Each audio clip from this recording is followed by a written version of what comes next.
अस्सलाम वालेकुम students, I am Mohammad Ibrahim on the platform of dimensional physics. Students, आज हम डिस्कस करेंगे chapter number 18 electronics second year physics. Topic है जी ट्रांजिस्टर। ठीक है जी स्टूडेंट्स, आज हम डिटेल में देखेंगे कि ट्रांजिस्टर होता क्या है। ठीक है जी, इसके जंक्शंस कितने होते हैं, इसके रीजन्स जो हमारे पास हैं वो कितने हैं। ठीक, एमिटर बेस कलेक्टर का क्या पर्पज़ है, और जो हमारे पास कम्बिनेशन है ट्रांजिस्टर के NPN या PNP, उनकी क्या ब्लॉक डायग्राम्स हैं। ठीक है जी, ये सारा आज हम डिटेल में डिस्कस करेंगे।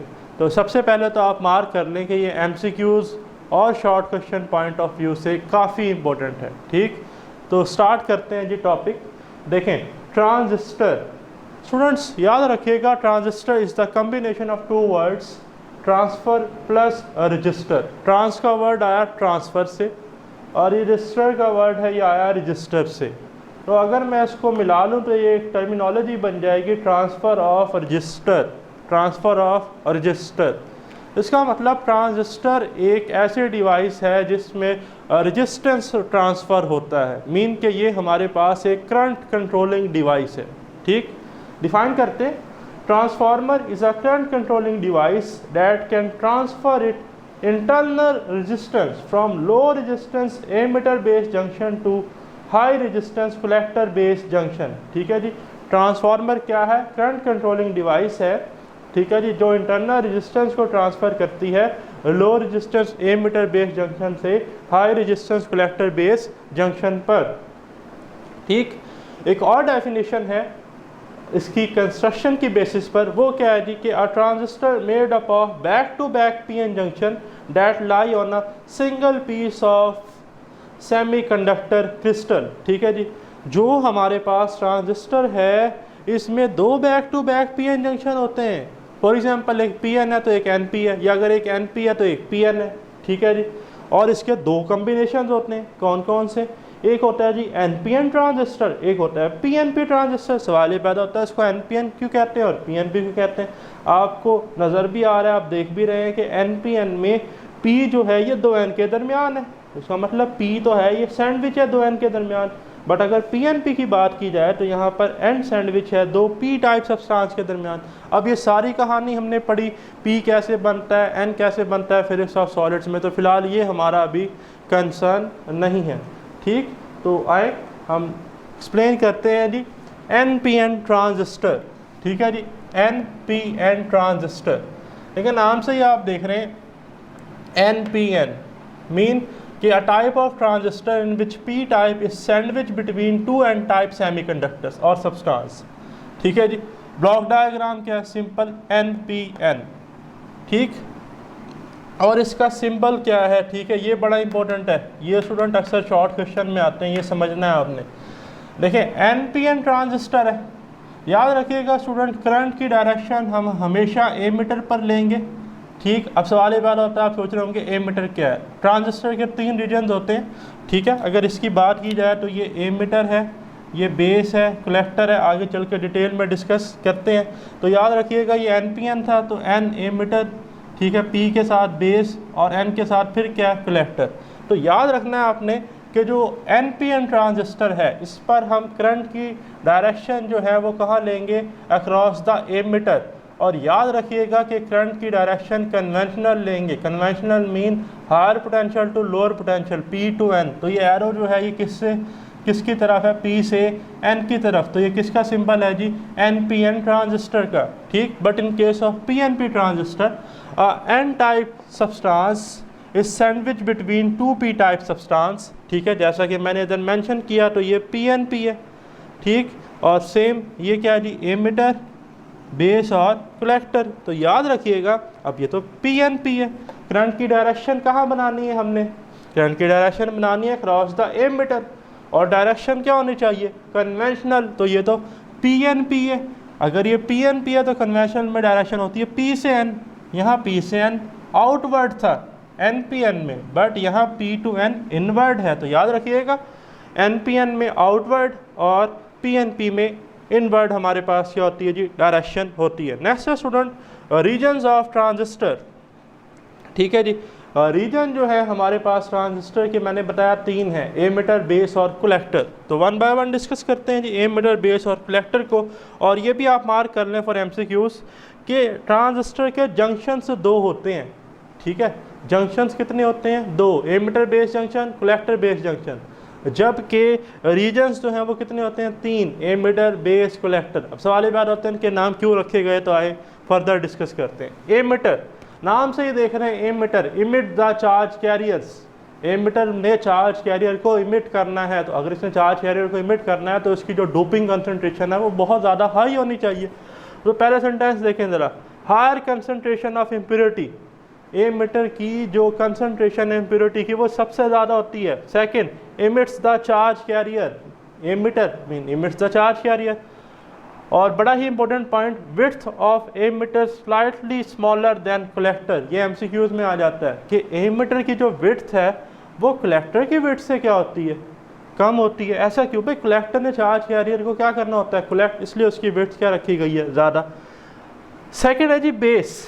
बेस क्या है? लीस्ट कंसंट्रेशन ऑफ इम्प्योरिटी, सबसे कम जो इम्प्योरिटी है एज कम्पेयर टू एमिटर और कलेक्टर वो किसकी होती है जी? बेस की। इम्प्योरिटी बेस की सबसे ज़्यादा कम, ठीक। बेस जो है जी ये वेरी थिन होती है, काफ़ी नैरो होती है। कितनी? 10⁻⁻6 मीटर, या इसे हम कहते हैं माइक्रोमीटर। क्या कहते हैं? माइक्रोमीटर। ये भी मार्क कर लें, पेपर में क्या आ जाता है जी? एमसीक्यूज, ठीक है। थर्ड वेरी इंपॉर्टेंट पॉइंट कि base control the flow of majority charge carriers. अगर एनपीएन है तो उसमें इलेक्ट्रॉन्स होंगे, और अगर पीएनपी है तो उसमें मेजॉरिटी चार्ज कैरियर्स होल्स होंगे, ठीक। लेकिन ये भी याद रखिएगा कि हम एनपीएन ट्रांजिस्टर को ज़्यादा प्रेफरेंस देते हैं बिकॉज जो इलेक्ट्रॉन की मोबिलिटी है वो 2 और 3 टाइम्स फास्टर है एज कंपेयर टू होल्स और पॉजिटिव चार्ज, ठीक। तो आगे जो हम डिस्कस करेंगे डिटेल में ट्रांजिस्टर एंड एम्पलीफायर, वहाँ भी आपको एनपीएन ट्रांजिस्टर जो है वो देखने को मिलेगा। तो कलेक्टर की बात की जाए जी, कलेक्टर नाम से ही देख रहे हैं, कलेक्ट करना, मेजॉरिटी चार्ज कैरियर को स्टोर करना, कलेक्ट करना, उन्हें गैदर करना। तो कलेक्टर क्या करता है जी? Collect majority charge carriers through base. अब होता क्या है देखिए, कलेक्टर जो है less impurity than emitter but greater than base. Base की तो इम्प्योरिटी सबसे कम थी ना, कलेक्टर की इम्प्योरिटी बेस से ज़्यादा होती है बट एमिटर से कम होती है। इसका मतलब एमिटर हैविली डूप्ड, ठीक है जी, कलेक्टर मॉडरेटली डूप्ड और बेस लाइटली डूप्ड, ठीक है। साइजेस की बात की जाए तो कलेक्टर का साइज सबसे ज़्यादा, एमिटर का कलेक्टर से कम, और बेस का एमिटर और कलेक्टर दोनों से कम। बार बार इसलिए रिपीट कर रहा हूँ कि पेपर में एमसीक्यूज के हवाले से काफ़ी इंपॉर्टेंट है। तो नेक्स्ट है स्टूडेंट कि width of C larger than E, जैसा कि हमने डिस्कस किया। और कलेक्टर जो है ये क्या करता है? Collect majority charge career through base, ठीक है जी। तो ये तो सिंपल था जी हमारे पास रीजन्स ऑफ ट्रांजिस्टर। नेक्स्ट है जी वर्किंग ऑफ ट्रांजिस्टर और ऑपरेशन ऑफ ट्रांजिस्टर।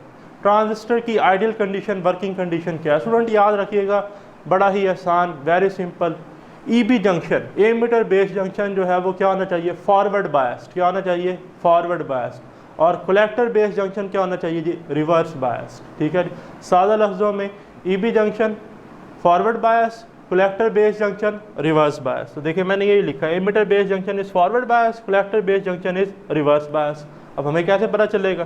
तो भाई ज़रा इस डायग्राम से देखते हैं। यही डायग्राम है एनपीएन ट्रांजिस्टर की, ठीक है। जस्ट मैंने इसको कंप्लीट किया रजिस्टर और बायसिंग वोल्टेज लगाकर, क्योंकि अब मैंने इसको बायस कर दिया। तो देखें सिंपल एक एनपीएन ट्रांजिस्टर है, ठीक। अब हमें पता है इसका एरो आउटवर्ड क्यों है, कन्वेंशन है P2 है, एमिटर की अक्रॉस है। एमिटर की जो रेजिस्टेंस है वो R ही है, कलेक्टर की जो रेजिस्टेंस है वो RC है। अब इनको मैंने करना है बायस, तो बायस के लिए मुझे पोटेंशियल डिफरेंस अप्लाई करना पड़ेगा। और हमने पढ़ा कि एमिटर बेस जंक्शन क्या होगा? Forward bias. तो ये N है, N को फॉरवर्ड बायस करने के लिए नेगेटिव चाहिए। तो इधर देखें मैंने नेगेटिव कनेक्ट कर दिया। ये P है, ठीक है जी, तो इसके साथ क्या कनेक्ट कर दिया? पॉजिटिव। ये तो हो गया भाई फॉरवर्ड बायस। जबकि बात की जाए कलेक्टर बेस जंक्शन की, इसे क्या होना चाहिए? Reverse bias. तो यहाँ N था तो इसका मतलब रिवर्स बायस के लिए तो इसको पॉजिटिव मिलना चाहिए। तो हमने इधर क्या अप्लाई कर दिया? पॉजिटिव अप्लाई कर दिया। तो ये हो गया फॉरवर्ड बायस्ड, ये हो गया रिवर्स बायस्ड। हमने इसको बायस्ड कर दिया। अब इसमें अगर बात की जाए इलेक्ट्रॉन की मोशन की, किसकी स्टूडेंट? इलेक्ट्रॉन की, ठीक है जी। तो इलेक्ट्रॉन तो है नेगेटिवली चार्ज पार्टिकल। तो एमिटर में अब ज़रा ये ख्याल करना है कि यहाँ पर इलेक्ट्रॉनिक करंट है, ठीक है। ये करंट कौन सा है? Electronic current. बट हम सेकेंड ईयर फिजिक्स में कन्वेंशनल करंट डिस्कस करते हैं ताकि जो बुज़ुर्ग साइंटिस्ट हैं वो नाराज़ ना हो जाएं, ठीक है, उन्हें नाराज़ नहीं करना। तो इसलिए तो हमने रिवायती करंट पढ़ा था। तो अभी हम इसके लिए कन्वेंशनल भी ड्रा करेंगे, लेकिन फ़िलहाल जो है ये कौन सा करंट ड्रा है जी? इसमें इलेक्ट्रॉनिक करंट ड्रा है। तो देखें नेगेटिव से एमीटर के अक्रॉस क्या होगा? Emitter current IE। अभी एंट्रिंग करंट है, तो ये वाला पॉइंट तो है नोड पॉइंट। कौन सा पॉइंट है? नोड। ये एंट्रिंग करंट है तो करंट यहाँ से भी लीव करेगा, यहाँ से भी लीव करेगा। तो देखें यहाँ से करंट जाएगा पॉजिटिव टर्मिनल, इलेक्ट्रॉनिक है ना, थ्रू बेस जाएगा तो बेस करंट है, और यहाँ से नेगेटिव इलेक्ट्रॉन की वजह से करंट जाएगा पॉजिटिव टर्मिनल की तरफ। तो ये कलेक्टर के अक्रॉस है तो कलेक्टर करंट। तो अगर मैं यहाँ KCL लगाऊँ, किरचॉफ करंट रूल, तो sum of entering current at a node point is equal to the sum of leaving current. So it's mean कि IE जो है ये बराबर होगा IC प्लस IB के, ठीक है जी। तो ये भी आपने याद रखनी है इक्वेशन कि emitter current is equal to collector current plus base current, ठीक है जी, वेरी इंपॉर्टेंट। ठीक हो गया। अब बात कर ली जाए कि भाई अगर यहाँ पर हमारे पास इलेक्ट्रॉन की जगह हम पॉजिटिव चार्ज को क्या लें जी? डायरेक्शन कन्वेक्शन लें, या इसे हम कह देते हैं कन्वेंशनल करंट। तो डायरेक्शन क्या होगी? अब ज़रा गौर से देखना, ये वाले मैं सारे क्या करने लगा हूँ? मिटाने लगा हूँ, ठीक है जी, ताकि आपको यहीं पर मैं कन्वेंशनल करंट की डायरेक्शन जो है वो दिखा सकूँ। अब देखें कन्वेंशनल करंट क्या है? पॉजिटिव से नेगेटिव की तरफ। अब करंट कहाँ से शुरू होगा? भाई यहाँ से शुरू होगा, ठीक है, अक्रॉस द बेस। कौन सा है? IB यहाँ से शुरू हुआ, ये कहाँ जा रहा है? यहाँ से होता हुआ इधर। ये कौन सा है? IE। अब पॉजिटिव से शुरू हुआ तो ये इस तरफ IC। अब ज़रा दोबारा देखें, पहले NPN में ये एंट्रिंग था, ये लिविंग थे। अब ज़रा और से इधर देखना है, ये नोड पॉइंट है, ये दोनों कहाँ जा रहे हैं? नोड पॉइंट की तरफ। इसका मतलब ये दोनों एंट्रिंग करंट है। ये कौन सा है? लिविंग करंट है। तो इट्स मीन यहाँ पर भी जो KCL है वो तो अप्लाई हो रहा है, ठीक है ना। एंट्रिंग करंट कौन से हैं? IB और IC। तो ये एंट्रिंग है, sum of entering current must be equal to the sum of leaving current. तो लिविंग करंट तो एक ही है भाई, IE। तो ये जो डायरेक्शन है, अब याद रखना, ये कंफ्यूज नहीं होना, ये मैंने किसके लिए ड्रा की है, कोई आपसे पूछ ले तो भाई ये डायरेक्शन अब कन्वेंशनल करंट के लिए है। किसके लिए है? कन्वेंशनल करंट के लिए, ठीक। तो ये तो दी पॉइंट आपका क्लियर हो गया। आगे देखें, वही NPN ट्रांजिस्टर मैंने अब ब्लॉक डायग्राम में बनाया है ताकि आपको ये पता चले कि जो चार्ज कैरियर्स हैं एमीटर बेस कलेक्टर के थ्रू ये किस तरह से, ठीक है जी, मूव करते हैं, इनका फ्लो क्या है बायसिंग के दौरान। तो जैसे ही मैंने इस NPN ट्रांजिस्टर को किया बायस, ठीक है जी, अच्छा यहाँ ये डायरेक्शन रेड से है, ठीक है, सेम है सर्किट, जस्ट मैंने यहाँ सिंबल की जगह उसकी ब्लॉक डायग्राम ड्रा की है। बट ये जो है ये कन्वेंशनल करंट की वजह से यहाँ पर नेगेटिव से शुरू हो रहा है, तो आपको पता चल गया होगा कि ये इलेक्ट्रॉनिक करंट की डायरेक्शन है, इसमें कंफ्यूज नहीं होना, ठीक। तो अब देखिए होगा क्या, जैसे ही मैं इसको बायस करूँगा forward bias emitter base junction को, तो ये इसमें मेजॉरिटी चार्ज के लिए इलेक्ट्रॉन है एमीटर में, ठीक है जी। हमने पढ़ा है कि इसकी हैवली डूप्ड क्या है, इम्प्योरिटीज़ हैं इसमें।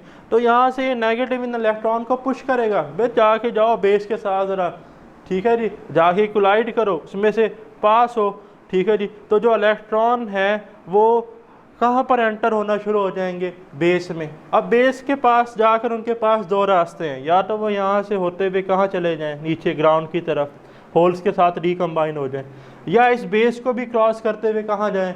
कलेक्टर के पास। तो होगा ये कि कुछ इलेक्ट्रॉन जो हैं वो होल्स के साथ क्या हो जाएंगे? रिकम्बाइन, न्यूट्रलाइज होकर कहाँ चले जाएंगे? बेस थिन है, ठीक है जी। तो कुछ जो इलेक्ट्रॉन हैं वो थ्रू बेस होते हुए कहाँ चले जाएंगे जी? ये इस तरफ ग्राउंड की तरफ, ठीक है।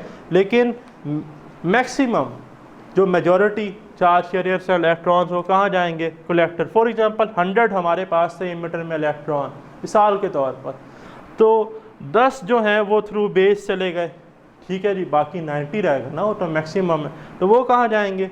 कलेक्टर की तरफ, ठीक। अब जब वो जाएंगे कलेक्टर की तरफ, कहाँ जाएंगे? कलेक्टर की तरफ, तो कलेक्टर तो उन्हें कलेक्ट करेगा, कलेक्टर करंट है यहाँ पर, तो यहाँ पर कलेक्टर करंट जो है वो फ्लो करेगा, तो ये इलेक्ट्रॉन कहाँ जाएंगे, पॉजिटिव हायर टर्मिनल VCC की तरफ। ठीक है जी, तो ये हमारे पास सिंपल सा इसका क्या था लॉजिक। अब ज़रा आ जाए इस डेफिनेशन पर। ये शुरू में जो डेफिनेशन लिखी थी, ये transformer is a current controlling device that can transfer it internal resistance from low resistance emitter base junction to high resistance collector base junction. अब हम इसे क्यों कहते हैं कि एमिटर बेस जंक्शन जो है ये लो रेजिस्टेंस है। भाई एमिटर बेस जंक्शन में अगर बात कर ली जाए बायसिंग की, तो ये तो फॉरवर्ड बायस्ड है। फॉरवर्ड बायस में हमने पढ़ा था करंट मैक्सिमम होता है, अगर करंट मैक्सिमम होगा तो रेजिस्टेंस तो मिनिमम होगी। तो इसलिए ही हमने कहा कि एमिटर बेस जंक्शन की रेजिस्टेंस क्या होती है, low. Whereas in case of collector base junction वहाँ तो रिवर्स बायस्ड है। रिवर्स बायस्ड है तो इसका मतलब है कि मैक्सिमम करंट तो फ्लो ही नहीं करेगा, चार्ज कैरियर तो स्टोर हो रहे हैं कलेक्टर की तरफ, तो वहाँ पर रेजिस्टेंस हाई है as compare to emitter base junction. तो low emitter base junction resistance but high collector base junction resistance. तो भाई ये इसके पीछे क्या थी, कहानी थी, स्टोरी थी। बड़ा ही सादा, बड़ा ही आसान सा हमारा जो है ये टॉपिक है। अब सेम ये मैं डायग्राम ड्रा करने लगा हूँ जी, कन्वेंशनल करंट में यूज़ करूँगा और मैं अब जो है रजिस्टर मेरे पास जो होगा, ठीक है जी, यहाँ पर वो एमिटर का ही होगा, कलेक्टर का ही होगा। बट ये जो ट्रांजिस्टर है NPN था, अब मैं ड्रा करूँगा PNP के लिए। किसके लिए जी, PNP। तो इधर देखें ड्रा करते हैं जी फॉर PNP ट्रांजिस्टर, ठीक है, ताकि आपको उसकी भी करंट की डायरेक्शन जो है वो पता चल जाए। और उसके बाद एक टर्मिनोलॉजी है करंट गेन, उसे फिर हम जो है वो डिस्कस करेंगे। तो सिंपल है जी, PNP ट्रांजिस्टर है। ले जी मैंने एक ट्रांजिस्टर का क्या ड्रा कर लिया, सिंबल, ठीक है जी, PNP, ठीक है जी, P से N डायरेक्शन। ये हमारा क्या है जी, एमिटर, ये बेस, ये क्या है जी, कलेक्टर। करना क्या है जी, इसको बायस करना है, तो ये आ गया जी रेजिस्टेंस RE। फॉरवर्ड बायस करना है तो P को पॉजिटिव के साथ, ठीक है जी, ये हमने इसको फॉरवर्ड बायस कर दिया। और P को रिवर्स बायस करना है तो इसको हम कनेक्ट करेंगे नेगेटिव के साथ। किसके साथ, नेगेटिव के साथ। ले जी हमने इसको क्या कर दिया, रिवर्स बायस, ये पॉजिटिव ये नेगेटिव, यहाँ पर नेगेटिव ये पॉजिटिव, ठीक है जी। ये एमिटर की रेजिस्टेंस थी, ये किसकी रेजिस्टेंस है, कलेक्टर की। ये हमारा आ गया VBB, ठीक है जी, ये आ गया जी VCCC। ओके, तो सिंपल ड्रा कर ली हमने। अब करंट की डायरेक्शन देखनी है, कन्वेंशनल देखनी है। तो कन्वेंशनल में करंट स्टार्ट होता है पॉजिटिव से, हायर पोटेंशियल से एंड का होता है लोअर पोटेंशियल पे। भाई यहाँ से करंट स्टार्ट होगा। कौन सा करंट है ये, एमिटर के क्रॉस, एमिटर करंट। अब ये नोड पॉइंट है, करंट इसमें एंटर हो रहा है, ठीक, एंटर हो रहा है हमारे पास। तो ज़रा अब इधर देखें, यहाँ से जो करंट है कन्वेंशनल है, पॉजिटिव से कहाँ जाएगा, नेगेटिव की तरफ, ठीक, कौन सा, क्रॉस द कलेक्टर। और यहाँ पर जो करंट होगा वो कहाँ चला जाएगा, थ्रू बेस, ठीक है ना, यानी कि पॉजिटिव से नेगेटिव टर्मिनल की तरफ। तो ये बेस करंट है। अब ये करंट एंटरिंग है, ये भी लिविंग है, ये भी लिविंग है। तो sum of entering current is equal to the sum of leaving currents. तो वही इक्वेशन नहीं बन गई कि IE is equal to IC plus IB, भाई जो वहाँ लिखी थी।